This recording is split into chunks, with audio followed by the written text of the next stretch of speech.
animals going up next? Any idea? Okay, let me share to you. The next animal that you're about to see is very deep, very soft. Atas ko nga karon. Gas ko nga po. Asa po mas ko ka? Lagi na, light ito. Nagaras ko. Dadalaw ha. Good job. Ladies and gentlemen, we have a situation here. The next animal that you're about to see is missing. Don't worry, our trainers will go around in reverse. Nothing to worry about. It happens sometimes. Yes, Trainer David. What? Box. Box now. Which one? She's ready. Step forward. Please. Please. Please lang po tayo, ha? Please lang po tayo. Hands like this. Be ready because here comes sunshine. Okay, look at the camera and smile.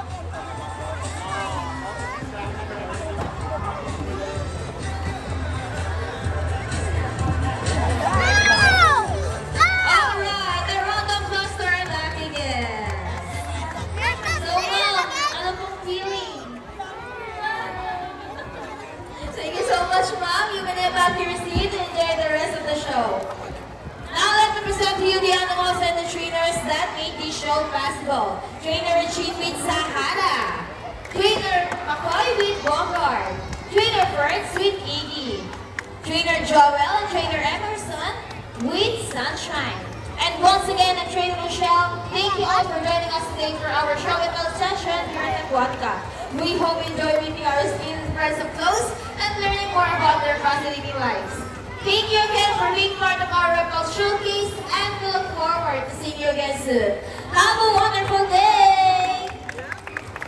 Guys, once again, please remain in your seat because we still have an all-star bird show and sea lion show.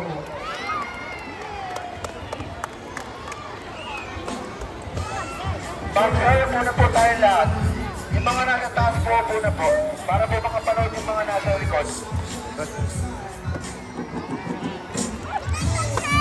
Wala na po tatayo habang nag-show po. Upo na po tayo lahat. Before we start the show, here are a few reminders. Pikip sila. Sige, pikip sila niya ng panda. The show. Ako to, the big one. Oh.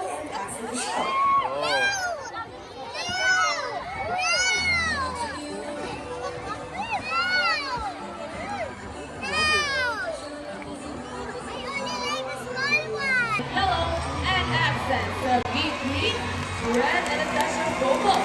There you go, the show has officially started. A round of applause for your chance, Team Trainer April. Mimba yang nagili. Hello everybody and welcome to Manila Ocean Park All-Star Bird Show with me, Trainer 90. Now here's an object Ato solitero. under one of these three silver cups. So where do you want to put this object? On your left, on your right, or in the middle? Now which side? Left, right, or middle? Okay, let's put it right here. Now let's call our second bird that hook. That is our silver crested cockatoo. Scientific name, Kakatuwa Galerita. They inhabit common woodland and forest along the east coast of Australia. They're rural birds and can be both of planet. They live on green seeds, nuts, fruits,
rock and first ball, followed only by Sassy. Another ball for Rocky. Let's see who's gonna win. And it's a tie. And for the last ball, who's gonna win?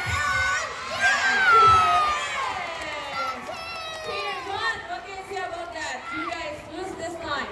Hold it, you won another race. Oh, they won another race, Trainer Regine. Are you sure about that? Do you want Rocky to lose again? But this time I guarantee you that Rocky will win. So what race do you have in mind? I'm thinking about the ring race. And what is ring race? Dura na nga ta. The first bird to win what we reach into the ball, the fastest is the ring race. And that is the ring race. So the ring race it shall be. Remember that girls already have 1 point. So boys, let's cheer louder for Rocky to win this time. We'll be doing this again and this time. Our ring race. Ready? Ready? Set, go! Here's Rocky and his first ring. Second ring. Oh hey, what's happening? Second ring. Ang daya. Kahit kailan, babae. See? A round of applause for Sassy and Rocky with Trainer Regina and Trainer John.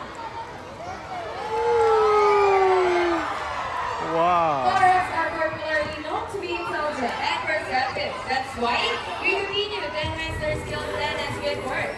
So here's Sassy once again and she will show us how intelligent she is by putting the sheep back to its correct spot. Just like Sassy, Great Megaboys from South America, and they are known to be the gentle giants of the parrot family. It is because they're the second largest next to the hyacinth moths. They can grow up to 92 centimeters in length and can live up to 8 years old. Scientific name is Araptorofera. They usually feed on seeds, nuts, salts, and minerals along the riverbanks. Second to the last sheep.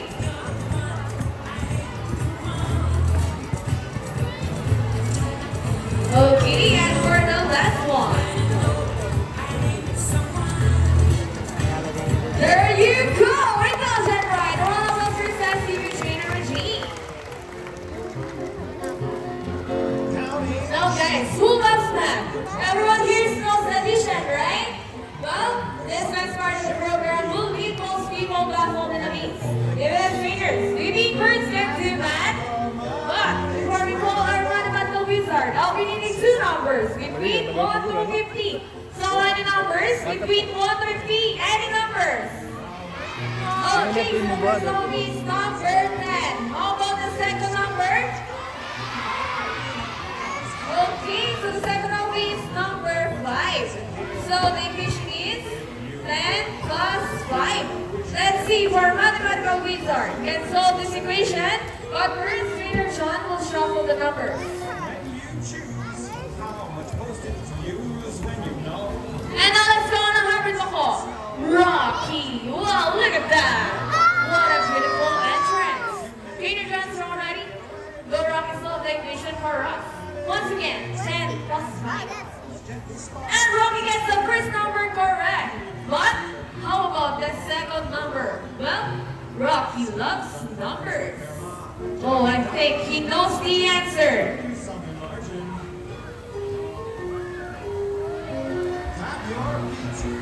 And Rocky gets the number 5. So 10 plus 5 is equals to 15. A round of applause for Rocky with Trainer John. Good job, Rocky! Mama, Rocky! Ladies and gentlemen, now that you've met and the colorful and intelligent parrots, we would like to show you another species of bird here at the Ocean Park. Birds of prey are also known as raptors, hunt and feed by other animals. The term raptors came from the Latin word rapere, meaning to seize or take by force. These birds are characterized for their keen vision that allows them to detect prey during flight. They also have powerful talons and beaks. Ladies and gentlemen, let's all welcome Paul. And now let's all welcome our running guy, Steve. Running guy is going to become known as alias for Indians. One of our running Otto. species of birds Otto sa of prey iga. around the world. These birds are India, Indonesia, Bangladesh, Pakistan, along China, including here in the Philippines. And here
way, no matter how small the efforts, let's take action in saving them from exploitation or even extinction. Please let's all do our part in saving the world because remember, this is the only home with God. Now let me present to you the birds and the trainers who made the show possible. Trainer John with Buddy. May. Trainer Regine with Sassy. Trainer Birdie with Rocky. Trainer Rochelle with Mo. Trainer April with Speed. Trainer Jarek with Shadow.